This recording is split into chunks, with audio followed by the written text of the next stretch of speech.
Welcome to the Cozy Storytime, a peaceful place to unwind and relax. Before we begin, be sure to subscribe and like the video to get more soothing stories every night. Tonight, close your eyes, let your body relax, and allow your mind to drift to a place far away. A place where magic and mystery intertwine. A tale that will lead you through the hidden corridors of Hogwarts, under the flickering glow of candlelight, among the whispers of secrets long forgotten. Beyond these ancient castle walls, something has awakened. A force that has been locked away for centuries. A secret lost to time. Tonight, we follow the journey of a young wizard, one chosen by fate to stand against the darkness that stirs. Alongside his friends, he will uncover the truth buried in the past, seek the knowledge hidden in shadows, and fight before it is too late. Take a deep breath, and let this story carry you away. The air in Hogwarts felt unusually cold that evening. The ancient stone corridors, which normally carried the lively echoes of students chatting and footsteps shuffling, were eerily silent.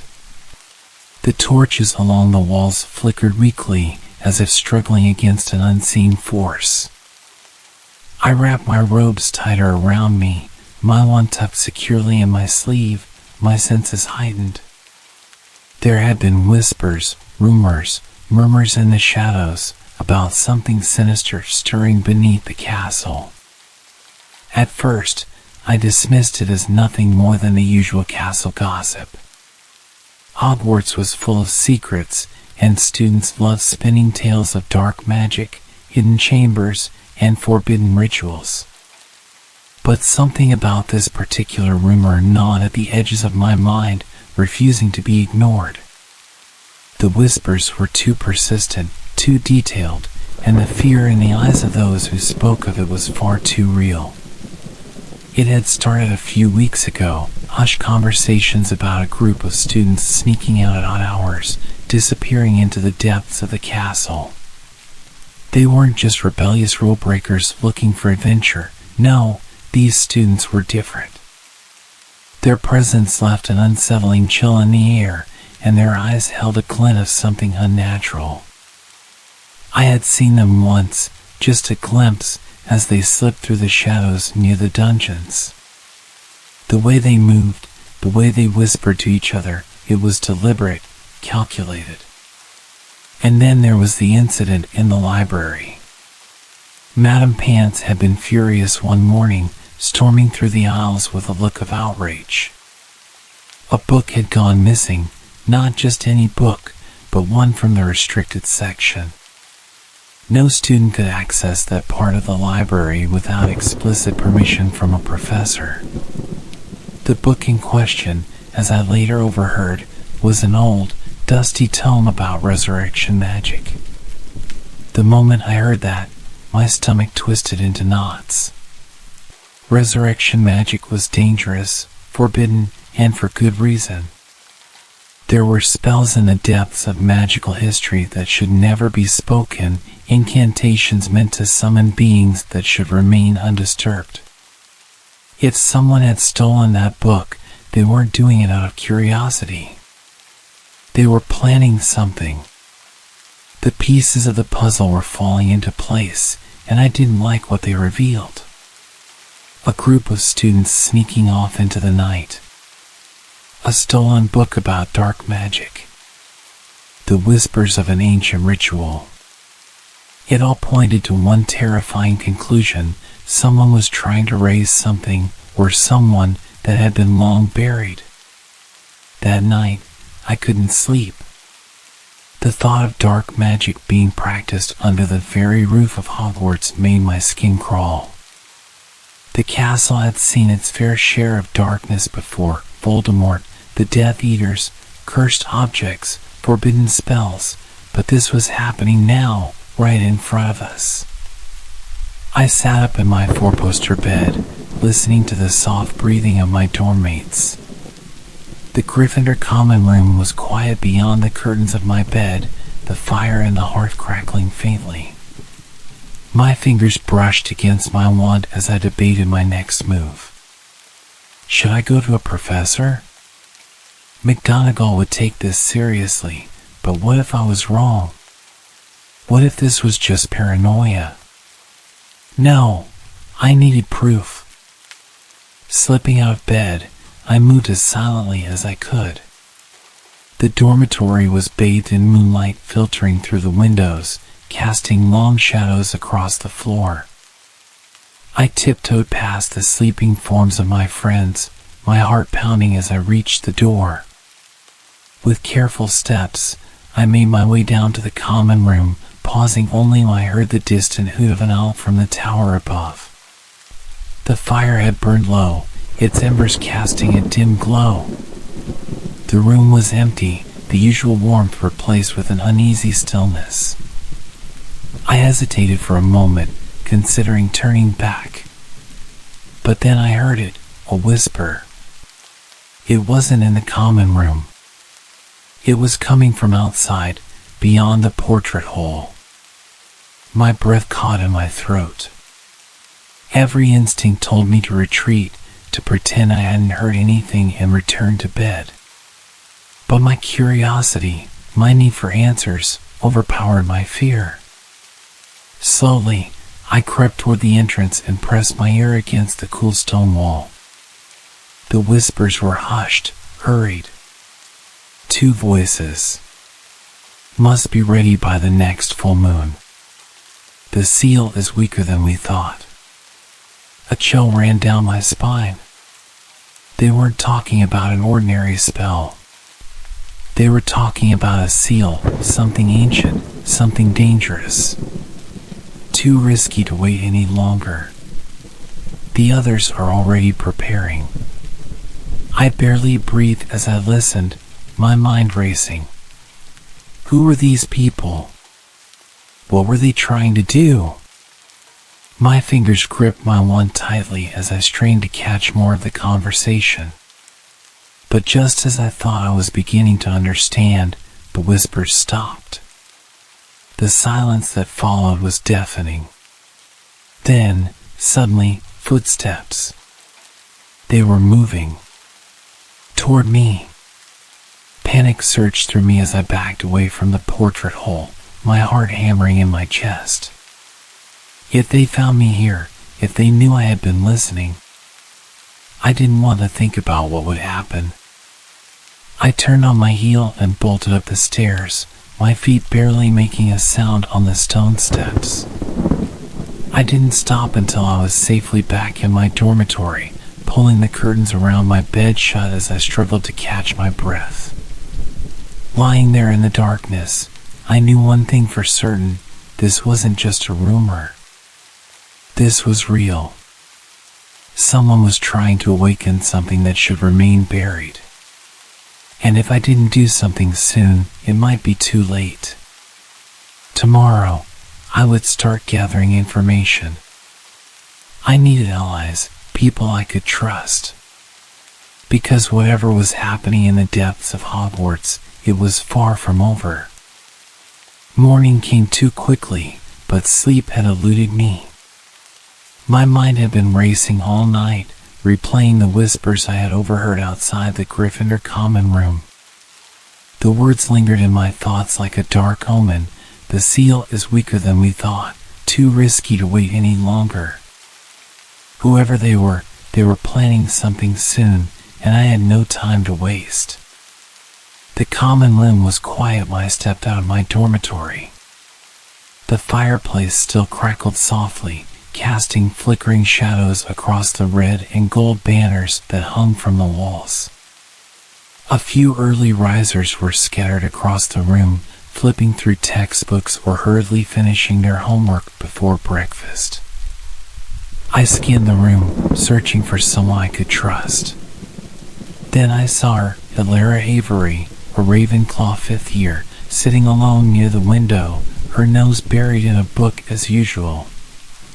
Elara wasn't just intelligent, she was brilliant, with an uncanny ability to notice things others overlooked. If anyone could help me figure out what was going on, it was her. I made my way over, my heart still pounding from the events of last night. "Elara," I whispered, sliding into the seat across from her. She didn't even look up. "You look like you haven't slept." I hesitated. "That's because I haven't." Now she looked at me, her sharp blue eyes narrowing in concern. "What happened?" Taking a deep breath, I told her everything, the whispers in the hallway, the stolen book from the restricted section, and my growing fear that something dark was happening beneath Hogwarts. As I spoke, her expression turned from curiosity to seriousness.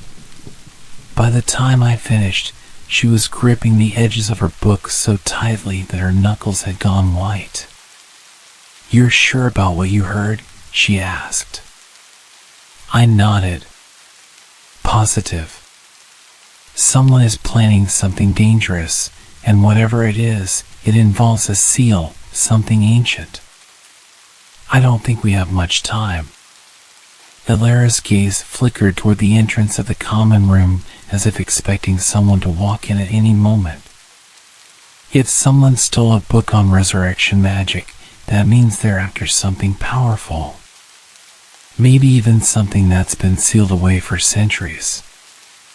I shivered at the thought. "But why now?" She sighed, closing her book. "There's one way to find out. We need to figure out what book was stolen. If we know what they were looking for, we might understand what they're trying to do." I agreed, though the idea of sneaking into the library's restricted section sent a nervous thrill down my spine. "How do we get in?" "We don't have permission." Elara smirked. "We don't need permission. We just need a distraction." I wasn't sure if I liked the sound of that, but I followed her anyway. Later that evening, after dinner, we made our move. The library was nearly empty by then, save for a few students who were either finishing essays or getting lost in books they probably shouldn't be reading. Madame Pants, the ever-watchful librarian, was stationed near the front desk, her sharp gaze flickering toward anyone who dared to make too much noise. Elara and I exchanged a glance. We had planned this out carefully. She would create a small distraction while I slipped past the desk and into the restricted section. Simple, in theory.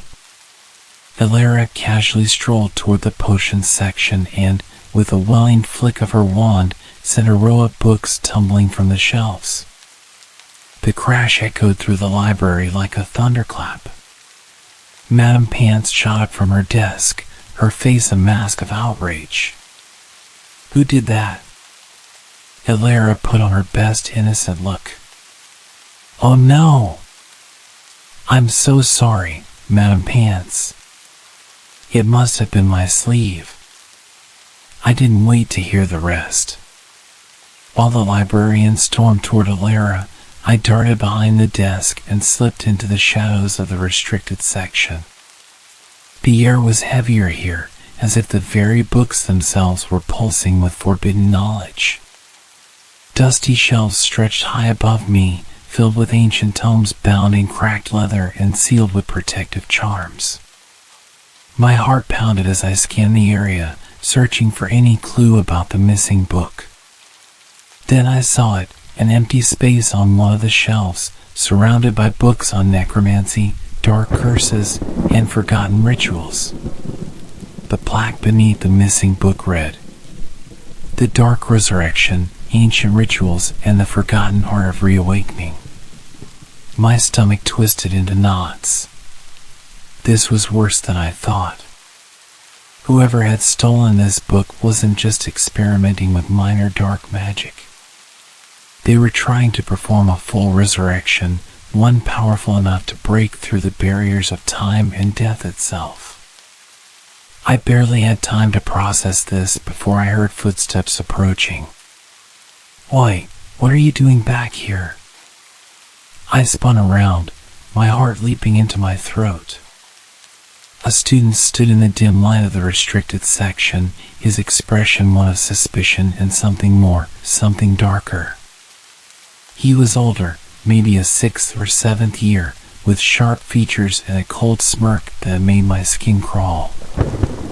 I quickly forced a casual smile. Oh, I was just... He took a step closer, and I instinctively tightened my grip on my wand. You shouldn't be poking around in here, he murmured, his voice low and almost threatening. Some books are best left unread. A chill ran down my spine. Whoever this was, he knew something. I held my ground. Funny. That's exactly what I was going to say. His smirk widened slightly, as if he found my defiance amusing. Be careful, Gryffindor. You might not like what you find. With that, he turned and disappeared into the shadows, leaving me standing there with 1,000 new questions swirling in my mind. I didn't wait to find out if he would come back. Grabbing a piece of parchment from my pocket, I scribbled down the title of the stolen book before slipping out of the restricted section. Elara was still keeping Madame Pants distracted, but she caught my eye and nodded ever so slightly. She had seen me. I hurried past the front desk, my heart still racing, and met Elara near the exit. Well, she whispered as we stepped into the hallway. I handed her the parchment.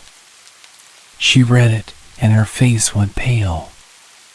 This isn't just dark magic, she murmured. This is forbidden magic. I nodded. And I think I just met someone involved. Elara looked around, her voice dropping even lower. This means the ritual is real. And if they're trying to raise something from the dead, we need to find out who or what before it's too late. I exhaled shakily. The pieces were finally coming together, and the picture they formed was terrifying. We weren't just dealing with a group of reckless students dabbling in dark magic. We were dealing with something far more dangerous. Something that had been sealed away for a reason. And now, it was trying to come back. The knowledge of the stolen book and the encounter in the restricted section had left me shaken. This wasn't just a rumor anymore. Something truly dark was brewing at Hogwarts. The whispers, the ritual, the mention of a weakening seal, whatever these people were trying to awaken, it was meant to stay buried. I had no idea who I was up against, but I knew one thing for certain: I couldn't do this alone. The next morning, I met Elara in the Great Hall during breakfast. Students bustled around us, chattering about upcoming exams and Quidditch matches, completely unaware of the danger lurking beneath the castle. Elara looked exhausted, dark circles under her sharp blue eyes, but there was a fire in them, a determination that mirrored my own. We need a team, she said without preamble as she sat beside me. I nodded, my appetite non-existent as I poked at my toast. But who can we trust? She glanced around the hall, scanning the faces of her classmates. People who won't panic, who are smart enough to handle this, and who won't go running to a professor before we understand the full picture. I sighed. I still think telling McGonagall might be a good idea. Elara shook her head. Not yet. If we go to a professor now, they might dismiss it as paranoia. We need evidence, something concrete. And if these people are already inside Hogwarts, we don't know who we can trust. For all we know, some of the staff could be involved. I hadn't considered that, and the idea sent an uncomfortable shiver down my spine. So, I said, voice low, Who do we bring in? She tapped her chin in thought before answering. Felix Rosier. He's a Slytherin, but he's clever and he knows a lot about dark magic. If anyone can help us understand the stolen book, it's him. Felix Rosier. I didn't know him well, but his family name carried weight. The Rosiers had deep ties to the dark arts, even during Voldemort's time. But Felix wasn't like his ancestors, at least, not entirely. He was sharp, pragmatic, and didn't suffer fools, but he wasn't cruel. If Alara trusted him, I was willing to take the risk. And we'll need someone who's good at sneaking around, I added. Someone who can keep watch while we investigate. Alara smirked. That would be Desmond Finnegan. Desmond was a Hufflepuff, but unlike most, he had a knack for slipping past prefects and Filch without getting caught. His mother was a former Auror, and he had inherited her skill in reading people. If someone was lying, Desmond would know. All right, I said. Let's meet in the room of requirement tonight. Alara nodded, and we went about our day as if nothing was wrong. That evening, after making sure we weren't followed, Alara and I made our way to the 7th floor. The corridor was deserted, torches flickering dimly against the ancient stone walls. I walked past the hidden entrance 3 times, focusing on what we needed, a safe place to plan. The door materialized seamlessly, and I pushed it open. The room of requirement had provided us with a dimly lit meeting space, warm, with a circular wooden table in the center and bookshelves lining the walls. It felt secluded, protected. Felix and Desmond arrived not long after. Felix, tall and composed, leaned against the bookshelf, his dark green Slytherin robes pristine as always. Desmond flopped into a chair, running a hand through his messy blonde hair, his expression one of curiosity and concern. All right, Felix said, crossing his arms. What's this about? I exchanged a glance with Alara before explaining everything, the stolen book, the whispers, the ritual, the encounter in the restricted section. By the time I finished, Desmond looked both intrigued and alarmed. Felix, on the other hand, remained unreadable. After a long silence, he finally spoke. You're saying someone is trying to break an ancient seal? Yes, Alara said. And it's not just a theory. They've already started. Felix exhaled through his nose, clearly thinking. If the book they stole is about resurrection magic, then we're dealing with something incredibly dangerous.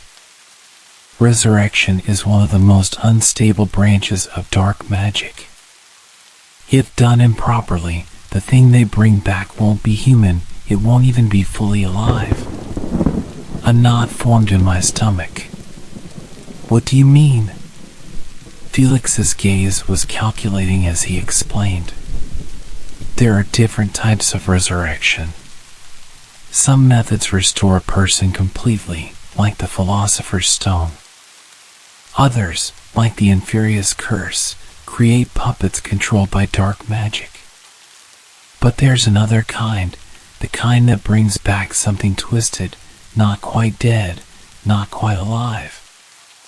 If the person's soul was torn, or if they died unnaturally, the thing that returns is often wrong. A heavy silence settled over the room. Desmond was the first to speak. So, what if they're trying to bring back something that shouldn't come back? Alara exhaled sharply. That's exactly what I'm afraid of. Felix tapped his fingers against the table, his mind clearly racing. We need to find out who they're trying to resurrect. If we know that, we can determine how much danger we're in. I nodded. We also need to find out where they're planning to do this ritual. It has to be somewhere hidden, somewhere old. The dungeons, Felix suggested. Or the forbidden forest. No, Desmond cut in. If they're talking about a seal breaking, that means something was locked away. It would have to be somewhere within the castle itself, somewhere forgotten. My mind was spinning with possibilities, but one place immediately stood out. The Chamber of Secrets. The words left my mouth before I could stop them. Elara's eyes widened. That would make sense. The chamber was sealed for centuries. If there was ever a place strong enough to imprison something, it would be there. Felix frowned. But the chamber was open before, during the basilisk incident. Yes, I said, but after that, it was closed off again.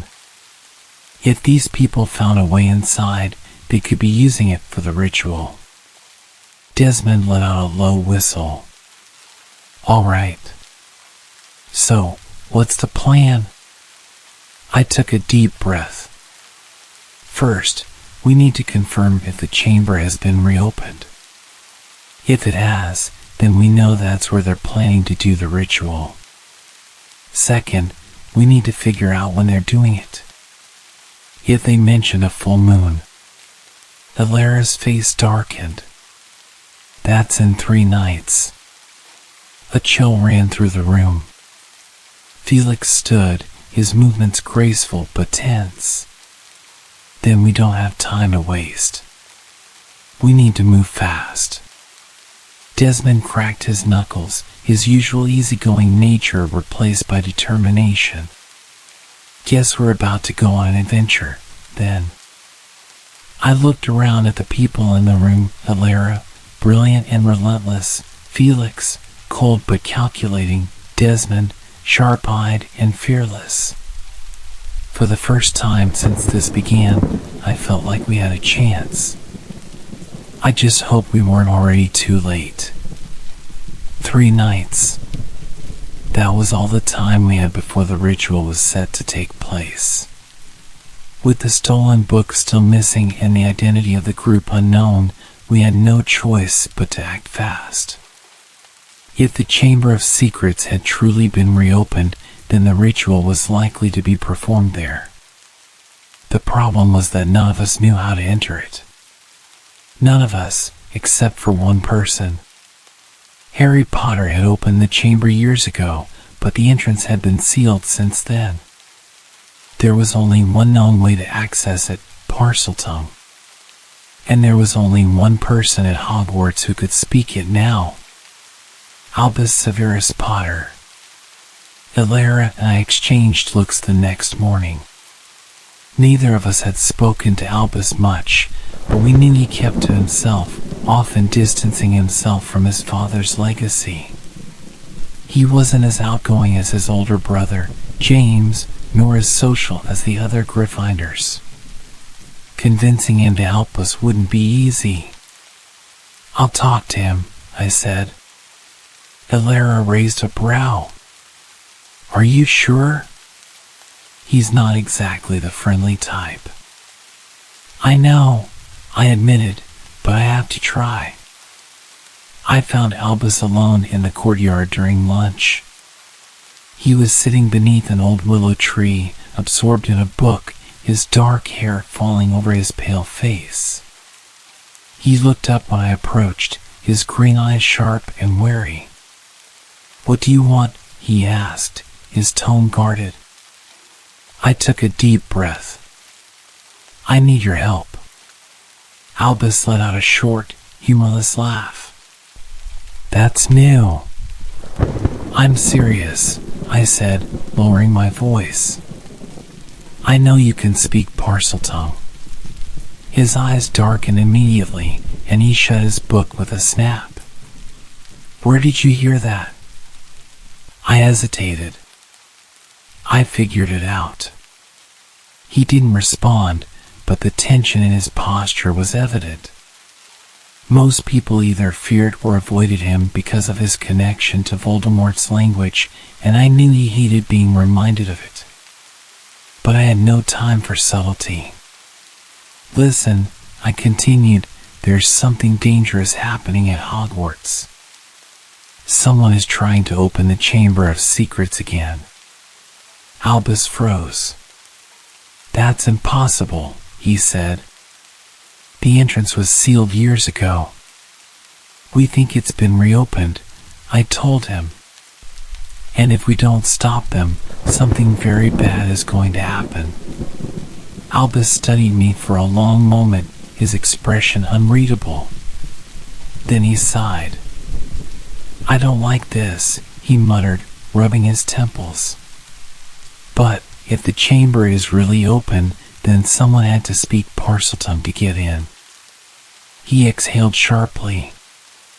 "That means I have family I don't know about, or someone's found a way to fake it." I nodded. "Which is why we need you." Albus groaned. "This is going to get me in trouble, isn't it?" "Most definitely." He let out another sigh before standing up, brushing dirt off his robes. "Fine. I'll help. But if we get expelled, I'm blaming you." I grinned.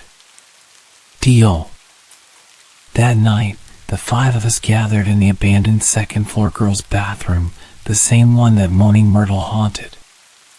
The air was damp, the stone floor cool beneath our feet. The faint scent of mildew clung to the walls, and the dim candlelight flickered eerily against the cracked mirrors. "This is it," Albus muttered, eyeing the row of sinks.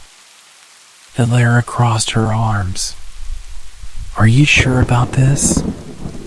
Albus rolled his eyes. "Of course I'm sure." Then, with a reluctant sigh, he turned toward the sink with the snake engraving. He leaned in close and whispered something, a sound, not a word, and suddenly the sink shifted. The stone twisted and groaned as the entrance revealed itself, a large, gaping pipe leading straight down into the darkness. Desmond peered inside and let out a low whistle. "That looks welcoming." Felix tightened his grip on his wand. "No turning back now." One by one, we slid down the pipe, the world rushing past us in a blur of damp stone and cold air. When I hit the bottom, I rolled to my feet, brushing dust off my robes. The cavern was massive, the walls covered in moss and ancient snake carvings. I turned just in time to see Elara land beside me, followed by Desmond, Felix, and finally Albus, who looked less than thrilled to be here. The Chamber of Secrets was exactly as the stories described, vast and eerie, with massive stone serpents lining the walls. The skeletal remains of the basilisk still lay in the center, its hollow skull staring lifelessly at us. "Well," Desmond muttered, "this place is charming." Albus ignored him and stepped forward. "We need to look for signs that someone's been here recently." We spread out, illuminating the cavern with our wands. Dust covered most surfaces, but as we moved deeper into the chamber, Felix stopped abruptly. "Look at this," he said, pointing to the ground. "Footprints. Fresh ones." Elara's face darkened. They were here. Felix crouched, inspecting the tracks. More than one person. I'd say 3, maybe 4. And recently, no more than a day ago. My stomach twisted. We were right. The chamber had been reopened. But why? Then Albus called out. "Over here." We rushed to where he was standing, near the far end of the chamber, where the basilisk's remains rested. There, drawn into the dirt, was a circle of ancient runes. Felix sucked in a breath. This is a summoning sigil. Ilara paled. They're preparing the ritual. I stared at the markings, my pulse pounding. What does it say? Felix hesitated before translating. To awaken what sleeps, to break the seal of the Forgotten One. A heavy silence followed. Desmond was the first to speak. Well, that's not ominous at all. I swallowed hard. They're going to do it here. They're going to break the seal here. Ilara's hands curled into fists.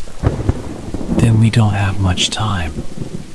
Felix ran a hand through his hair, deep in thought. This kind of summoning, it's old magic. If they're breaking a seal, it means something was locked away here a long time ago.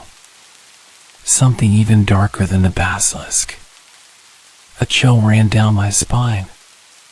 Albus stared at the sigil for a long moment. We need to stop them. But if they've already started preparing, they'll be back soon. Felix nodded. We have two choices. We either wait and ambush them when they return, or we find a way to destroy this sigil before they can use it. I looked at the symbols, dread creeping into my bones. Whatever this ritual was meant to do, it couldn't be allowed to happen. We don't wait, I said. We stop this now. Ilara pulled out her wand. Then let's get to work. As we moved to erase the sigil, I couldn't shake the feeling that we were being watched. That somewhere in the shadows of the chamber, something ancient and waiting had already begun to stir. Destroying the sigil wasn't as simple as wiping away the markings.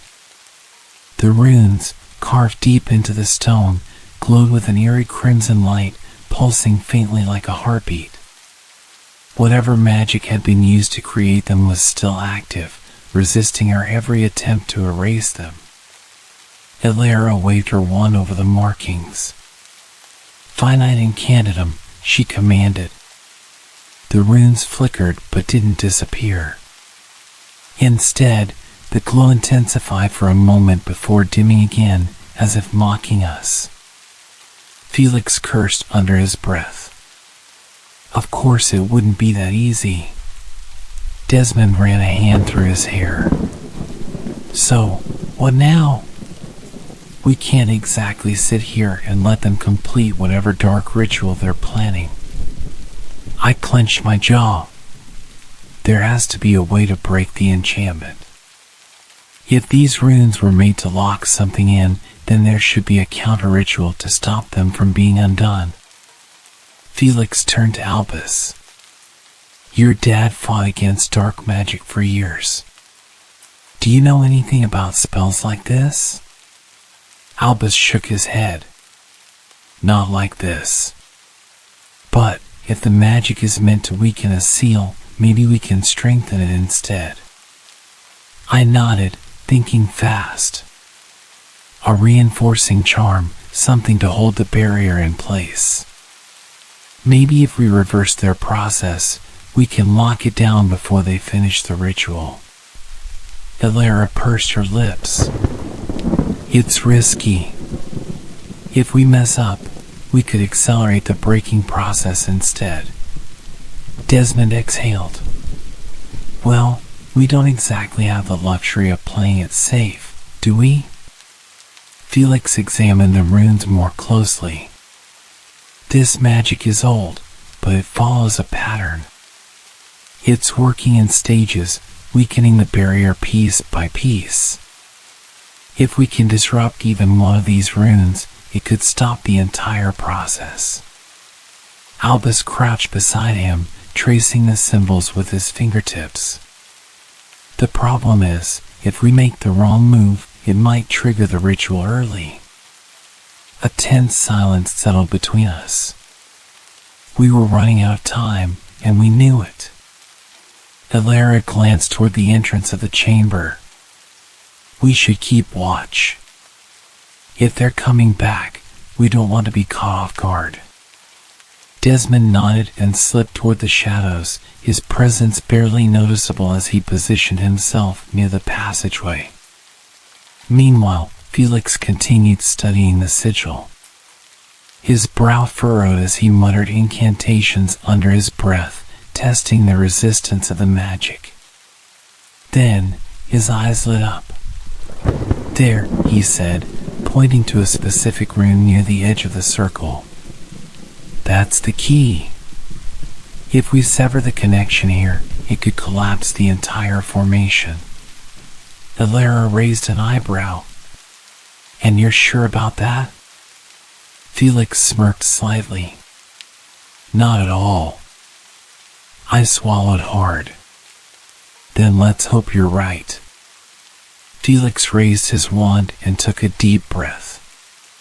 On 3. We braced ourselves. 1. The chamber seemed to grow colder. 2.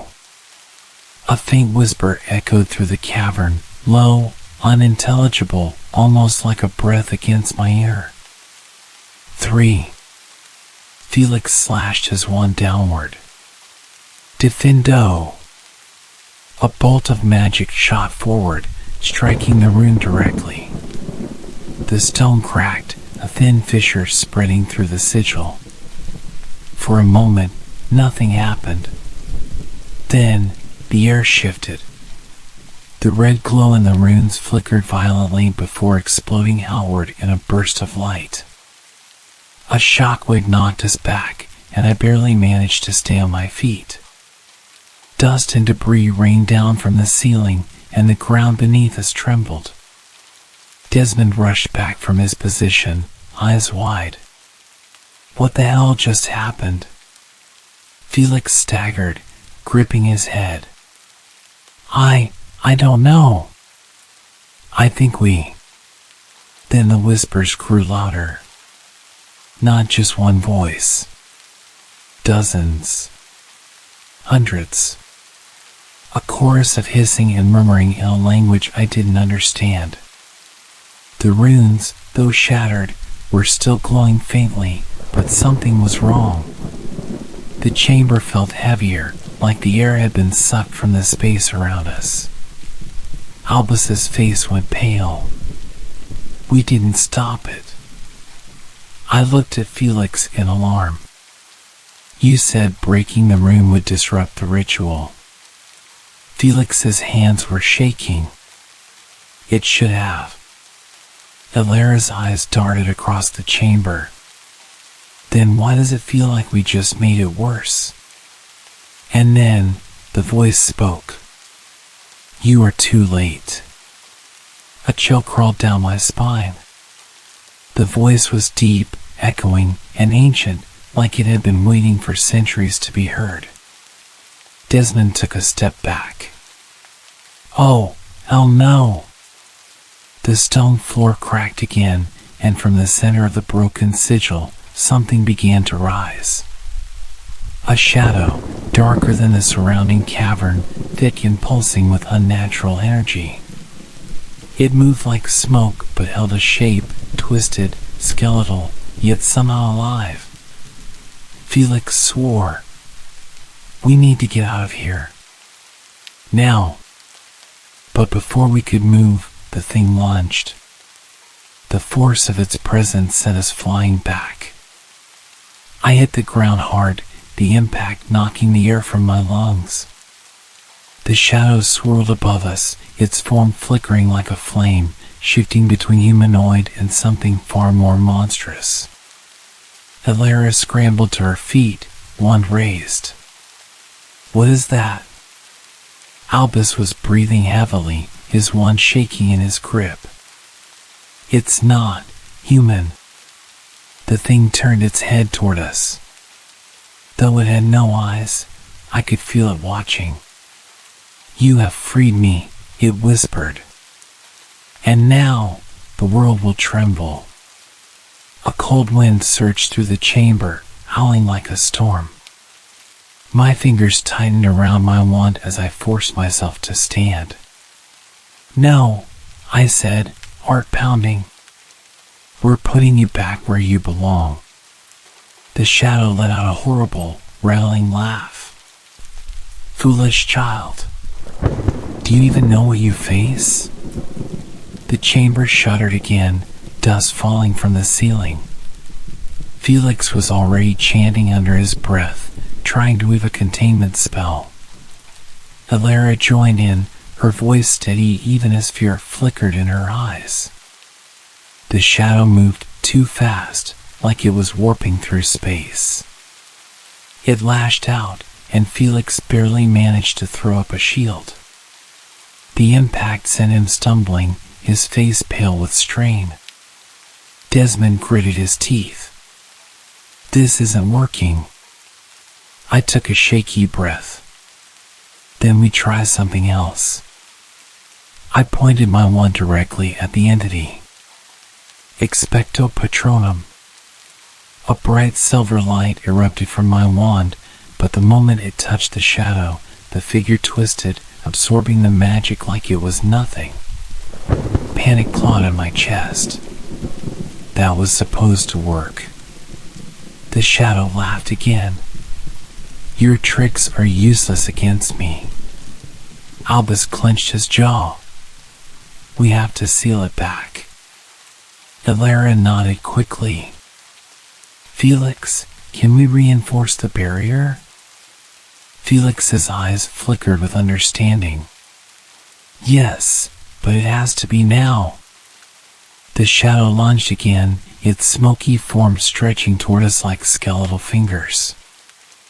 I felt a force slam into my chest, sending me flying backward. My head hit stone, and stars exploded behind my eyes. Distantly, I heard Alara shouting, Felix chanting, and Desmond swearing. My vision blurred, but I forced myself to focus. We had one chance. With the last of my strength, I raised my wand, joining the incantation. The sigil reformed beneath us, glowing with new energy, not red, but blue. The runes blazed brighter and brighter until the entire chamber was bathed in light. The shadow screamed as the magic wrapped around it, dragging it back into the seal. Then, with one final, ear-splitting shriek, it was gone. Silence fell over the chamber. I collapsed to my knees, gasping for breath. Felix wiped sweat from his brow. That was too close. Albus stared at the sigil, which now shone with a dull, protective glow. "Let's hope it holds." Alara exhaled shakily. "Let's get the hell out of here." And we did. But as I cast one last glance at the chamber, I couldn't shake the feeling that this wasn't over. Not yet. The climb back out of the Chamber of Secrets was exhausting. My muscles ached from the battle, my mind still reeling from what had just happened. The others weren't faring much better. Alara's robes were torn, Desmond's lip was bleeding, and Felix's hands still trembled from the sheer magical force he had channeled. Albus was the only one who seemed unaffected, at least on the outside. His face was a mask of indifference, but his grip on his wand was white-knuckled. He hadn't spoken a word since we had sealed the shadow away. We climbed back through the pipes, one by one, until we finally stumbled into the dimly lit girls' bathroom. The air felt shockingly warm compared to the chamber, and for a brief moment, it was almost easy to pretend that everything was normal again. Then, Moaning Myrtle appeared. She floated down from the ceiling, her transparent face full of curiosity. "You're back," she said, clapping her hands. "I thought for sure you'd all be eaten or cursed or something dreadful." Desmond groaned, wiping the blood from his lip. "Thanks for the vote of confidence, Myrtle." She tilted her head, eyeing us critically. "You look terrible." I sighed. "It's been a long night." Myrtle giggled, spinning through the air. "Oh, but something happened, didn't it?" I felt it. Something dark, something old. Elara crossed her arms. We handled it. Myrtle's face twisted into a pout. "You never tell me anything fun." Ignoring her, I turned to the others. "We need to get back to our dorms before someone realizes we're missing." Felix nodded. "And before we collapse from exhaustion." We slipped out of the bathroom quietly, moving through the darkened corridors of Hogwarts. The castle was silent. The only sounds are hushed footsteps and the occasional flickering of torches. But I couldn't shake the feeling that something was wrong. It wasn't just the exhaustion or the lingering fear of what we had faced in the chamber. It was something else, something colder, something watching. I wasn't the only one who felt it. "I don't like this," Elara muttered as we climbed the stairs toward Gryffindor Tower. "It's too quiet." Felix frowned. "Maybe we're just paranoid." Desmond scoffed. "No, he's right. It is too quiet. Even at night, the castle isn't this dead." Then, as if to confirm our fears, a distant crash echoed through the corridor. We froze. Albus reached for his wand. That came from the Great Hall. Elara swallowed hard. "We should." She didn't get to finish. A scream split the air. It wasn't close, but it wasn't far either. The unmistakable sound of fear, of panic, of something horribly wrong. Felix's eyes widened. What the hell was that? Another crash. Then voices, shouting, hurried footsteps. Elara grabbed my arm. "We need to see what's happening." We ran. The halls were no longer silent. We could hear the commotion now, panicked students, the sound of spells being cast, the unmistakable clash of magic. When we reached the entrance to the Great Hall, my stomach dropped. The doors had been blasted open. The enchanted ceiling flickered, the stars above glitching like a broken spell. Students were huddled together at the far end of the room, whispering frantically. Professors were gathered near the front, their wands drawn. And in the center of it all, just beneath the floating candles, lay a single, unmoving figure. Professor Sinclair. My transfiguration professor. Elara gasped beside me. "Oh my God." Professor McGonagall was kneeling beside Sinclair, her face grim as she murmured an incantation. The old professor's robes were torn, his breathing shallow. Felix whispered, "What happened?" We didn't have to wonder long. From the shadows near the entrance, a figure emerged. A hooded figure, cloaked in deep black, their face completely obscured. My heart stopped. One of them. One of the people who had tried to break the seal. Elara's grip on her wand tightened. "It's them." The figure took a step forward, then another. Every instinct in my body screamed to run, but I held my ground. Professor Flitwick raised his wand. "Who are you?" The hooded figure didn't respond. Instead, they laughed, low, guttural, filled with something twisted and unnatural. And then, in a voice that sent shivers down my spine, they whispered, "It has already begun." McGonagall stood. I will not ask again. Who are you? The figure tilted their head, as if amused. Then, with a flick of their wrist, a burst of black smoke erupted around them. A second later, they were gone. Silence fell over the great hall. Students whispered in hushed, frightened tones. The professors exchanged uneasy glances. McGonagall turned to us. Prefects, escort your houses back to their dormitories immediately. No one is to leave their common rooms until further notice. I caught a glimpse of James Potter across the room, looking just as shaken as I felt. Even he, who usually acted like nothing could faze him, was pale. Felix grabbed my sleeve. Come on, let's go. We were ushered back to Gryffindor Tower along with the rest of our house. The fat lady's portrait swung open and we stumbled inside. The common room was filled with frantic whispers, nervous glances, people huddling together for comfort. I collapsed onto one of the couches, my mind racing. They weren't just trying to summon something, I muttered. They were weakening the barrier for something else.